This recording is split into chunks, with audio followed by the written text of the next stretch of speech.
নমস্কার, আমার একটি ব্লগে তোমাদেরকে আবার স্বাগত। আজকে ছিল আমার বাড়ির পুজো, লক্ষ্মী নারায়ণ ও বার পুজো। তোমাদের সকলেরই নিশ্চয়ই দানা নামক ঝড়টির কথা মনে আছে। আমার শহর বালুরঘাটে যদিও তার তেমন কোনো বড় প্রভাব পড়েনি, কিন্তু তৈরি হয়েছিল নিম্নচাপ। পরিবার ও আত্মীয় স্বজনদের জন্য দুপুরের খাবারের আয়োজন করার কথা ছিল ছাদে, কিন্তু বৃষ্টির কারণে তো সম্ভব হয়ে ওঠে। তাই ব্যালকনিতেই চাদর চাপিয়ে শুরু হয় রান্না। এরপরে রীতিমতো পুজো শুরু হয়ে যায়। প্রথমে নারায়ণ পুজো ও পরবর্তীতে বার পুজো। কারণ বার পুজো সন্ধ্যের সময় করা হয়।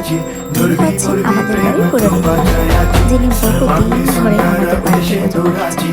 সরস্বতী পুজো থেকে শুরু করে আমাদের বাড়ির যাবতীয় বড় পুজো তিনি করে থাকেন। পুরোহিত যেহেতু রান্নার মাসিমণি বা ঢাকি যদি নারকেলের প্রয়োজন হয়, তোমরা বাজারে কিনতে যারা আছে আমাদের সঙ্গে জানাবে। আজকে শুধু নারায়ণ পুজোর মুহূর্তগুলোই তুলে ধরবো, পরবর্তীকালে বাকিটা